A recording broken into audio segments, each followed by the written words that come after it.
Чаткал райондук суу чарба башкармалыгынын карамагындагы Суугат каналдары капиталдык оңдоп түзөөдөн өткөрүлүүдө.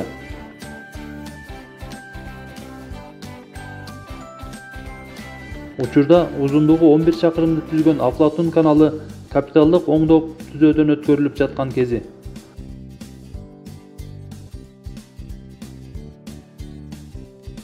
Оңдоо иштерине 2 КАМАЗ, 1 Хова оор жүк ташуучу автоунаалары жана 3 экскаватор тартылган. Ал эми каржылоо маселеси республикалык бюджеттен чечилген.